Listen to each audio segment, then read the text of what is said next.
कुत्ता पालते हैं, बिल्ली पालते हैं, वो उनको अपने पास में अपने बिस्तरों में सुलाते हैं, जबकि हम तो इंसान हैं, अपनी जो सुरक्षा करनी स्वयं जानते हैं, साफ़ सफाई करनी स्वयं जानते हैं।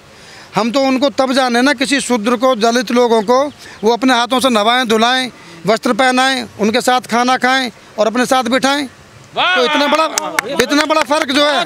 दलित मंदिर में जाए वहाँ पिटता है, दलित जो है घोड़ी पर चढ़े वहाँ पीटा जाता है। जो इंसान है, जो मानव है, ईश्वर के यहाँ से उसकी जो रचना हुई है वो समान हुई है।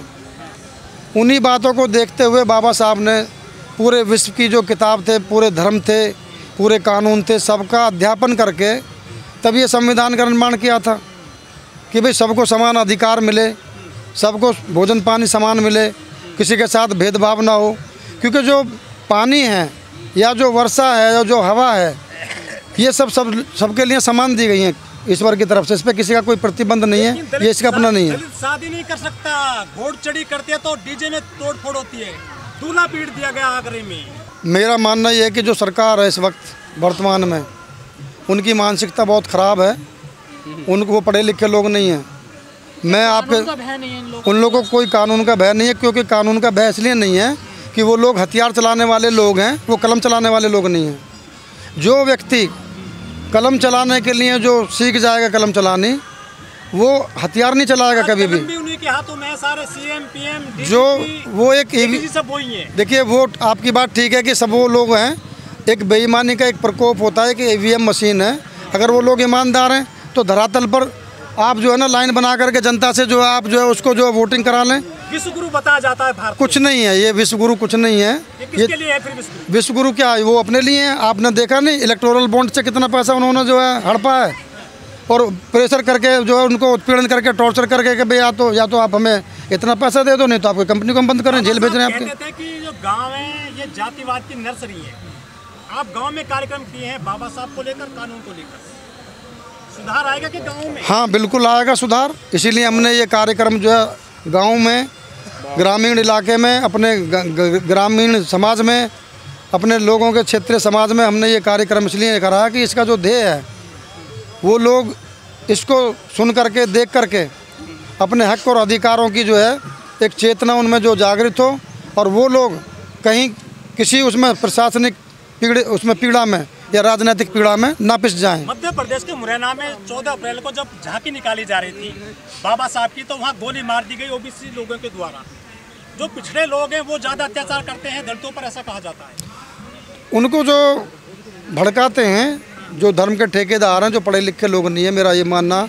देखिए, पढ़ाई का जो अर्थ है वो क्या है। जो व्यक्ति पढ़ाई कर लेंगे, शिक्षा का जो लोग ग्रहण कर लेंगे शिक्षा को। जातिवाद तो शहरों में भी है, जो पढ़े लिखे लोग हैं वो कौन लोग हैं फिर?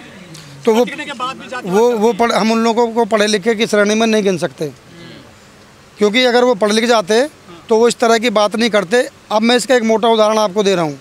वो सब लोग कुत्ता पालते हैं, बिल्ली पालते हैं, वो उनको अपने पास में अपने बिस्तरों में सुलाते हैं, जबकि हम तो इंसान हैं, अपनी जो सुरक्षा करनी स्वयं जानते हैं, साफ़ सफाई करनी स्वयं जानते हैं। हम तो उनको तब जाने ना, किसी शूद्र को, दलित लोगों को वो अपने हाथों से नहवाएं, धुलाएं, वस्त्र पहनाएं, उनके साथ खाना खाएं और अपने साथ बिठाएं। तो इतना बड़ा फर्क जो है। मोदी जी जूते पहने हैं कश्यप को, पैर धोते सफाई कर्मियों उत्तर प्रदेश में। मोदी जी का देखिए, मैं आपको बताऊं, हाथी के दांत खाने के और दिखाने के और। मैं आपसे कह रहा हूं कि मोदी जी जिस तरह की बात कर रहे हैं, वो भारत के प्रधानमंत्री हैं, इस देश के राष्ट्र नायक हैं, इस देश के प्रधानमंत्री हैं, और प्रधानमंत्री जी को जो इतने बड़े संवैधानिक पद पर बैठे हुए हैं, उनको इस तरह की जो उलूल जुलूल वाली बात है, धर्म की, जाति की, और ये सारी चीज़ें जो उनके तो मुख से जो है बिल्कुल शोभा ही नहीं देती। उनको ज्ञान ही नहीं है इस बात का कि भाई हम प्रधानमंत्री के पद पे बैठे तो किस आधार पर बैठे हैं, और हमारे जो कार्य क्षेत्र हैं वो क्या हैं। वकील साहब, आप कानून के जानकार हैं, अब तो सुप्रीम कोर्ट में जो एडवोकेट्स हैं उसके भी मेंबर बन गए हैं एसोसिएशन के, तो खासकर जो एससी समुदाय है वो कानून का किन किन बातों का ध्यान रखे? जैसे उनके पर अत्याचार होते हैं, उन्हें निकलने नहीं दिया, उनको मारा जाता है, तो आप बता सकते हैं? उनका मेरा सब लोगों से यही कहना है कि उनको इन बातों का विशेष ध्यान रखना चाहिए कि अगर मान लीजिए कोई भी व्यक्ति उनको उत्पीड़ित करता है, प्रताड़ित करता है, तो वो सबसे पहले जो है थाने में जाकर के तहरीर लिखाएं। अगर थाने वाले लोग नहीं सुनते हैं तो वो लोग हम जैसे लोगों के पास आएँ, हम जैसे लोगों के पास, वकीलों के पास आएँ, हम उनकी आवाज़ को बड़े अधिकारियों के पास, बड़े न्यायालयों में ले जाएंगे और उनको उनका हक जो दिलाएंगे।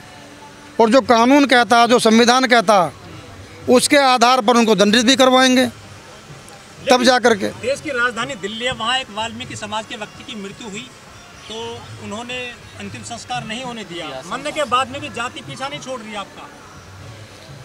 अंतिम संस्कार एक बहुत बड़ी प्रक्रिया है और अंतिम संस्कार की जब तक किसी भी कोई भी व्यक्ति का नहीं हो जाता है, उसका अंतिम संस्कार का सबको हक का अधिकार है। अगर कोई व्यक्ति किसी का अंतिम संस्कार नहीं करने देते हैं तो वो लोग कातिल समझो, उन्हें बहुत बड़े अपराधी समझो, और ऐसे लोगों को बहुत दंड मिलना चाहिए। प्रशासन को, पुलिस को, प्रशासन को, देश के प्रधानमंत्री को, गृह मंत्री को, ऐसे लोगों को टारगेट करें, वो उनको पकड़ें, उन्हें दंडित करें। अगर ऐसा काम वो करते हैं देश में, तो देश में अमन शांति अपने आप ही कायम हो जाएगी, कानून का पालन अपने आप ही जो लोग करने लगेंगे। सर, कि अब जो बाबा साहब चाहते थे, जैसा भारत बने उनके सपनों का, उस तरफ आप लोग बढ़ रहे हो, एक चेतना आ रही है आप लोगों में, एक सर उठा रहे हो ऊपर, उसी का रिएक्शन है इस प्रकार की घटनाएं हो रही हैं। बाबा साहब का या जितने भी हमारे महापुरुष इस लायक पहले हुए हैं, उनका तो यही सपना रहा कि भारतवर्ष जो है एक समानता का देश बने, उसमें सब लोगों को समान न्याय, समान वस्त्र, समान खाना पीना, सब लोगों को समान अधिकार प्राप्त हो। एक सवाल आपसे आखिरी है, संविधान को ज़्यादा ओबीसी ने पढ़ा है या शेड्यूल कास्ट ने पढ़ा है? देखिए, ओबीसी जो संविधान को जो पढ़ रहे हैं सबसे ज़्यादा, वो अब ओबीसी पढ़ने के लिए जो आए हैं आगे, और शेड्यूल कास्ट में ऐसे विद्वान लोग भी पैदा हुए हैं जिन्होंने संविधान का बहुत बड़ा अध्ययन किया है। मैं भी संविधान पर जो CSI मैं रिसर्च कर रहा हूँ, LLD जो मेरी चल रही है, वो अगले महीने में एग्ज़ाम होने के बाद कंप्लीट हो जाएगी, तो मैं भी CSI कॉन्स्टिट्यूशन पर जो मैं कर रहा हूँ रिसर्च, तो संविधान को हम लोग भी बहुत ज़्यादा पढ़ रहे हैं। अगर हम लोग नहीं पढ़े लिखे होते तो बाबा साहब जैसे जो महापुरुष हमारे हैं वो संविधान की रचना नहीं। सूरज जी, आज आपने अपने गांव में एक इतना बड़ा प्रोग्राम रखा और गांव वाले आपका सम्मान कर रहे हैं, क्योंकि आप सुप्रीम कोर्ट के जो एडवोकेट एसोसिएशन है उसके मेंबर बने हैं, तो इस मौके पर क्या कहना चाहोगे? आप लोगों का धन्यवाद अदा करता हूं कि आप लोग भी ऐसी गर्मी में, परेशानी में हम लोगों के बीच में आए, उसके लिए आपको जो है कई बार धन्यवाद। और जो आप इस प्रश्न को पूछ रहे हैं, तो हमने जो हमारे समाज है बहुत परेशानी, बहुत दंश झेलते हैं, बहुत मेहनत करने के बावजूद भी उनको उनके अधिकार नहीं मिल पाते। कहीं प्रशासनिक उत्पीड़न है, कहीं राजनीतिक उत्पीड़न है, कहीं सामाजिक उत्पीड़न है। अब चूंकि हमने बहुत बार ऐसा देखा अदालतों में कि भाई जो गरीब लोग हैं वो फीस, अधिवक्ताओं की फ़ीस महंगी होने के कारण अपने मुकदमे को, अपने हक को, अपनी लड़ाई को वहाँ तक नहीं ले जा पाते। इसके लिए एक कानून भी बना है, विधिक प्राधिकरण, कि भाई अगर कोई व्यक्ति गरीब है, उस पर पैसे नहीं हैं मुकदमा लड़ने के लिए और उसको न्याय से वंचित करा जा रहा है, तो ऐसी स्थिति में सरकार जो है विधिक प्राधिकरण जो 1987 एक्ट जो बना था, उसके तहत में उनको जो है ऐसी सुविधा उपलब्ध कराएं कि उनको भी उनका अधिकार न्यायालय में जा कर के मिले। सूरज जी, हमने भी कई लोगों के मुंह सुना इस गांव में आपके में कि आप लोगों की कानूनी मदद करते हैं, तो ये सीख कहाँ से मिली आपको? बस ये सीख जो हमारे इस देश में बहुत बड़े बड़े क्रांतिकारी लोग हुए हैं, बलिदान देने वाले हुए हैं, त्याग करने वाले लोग हुए हैं।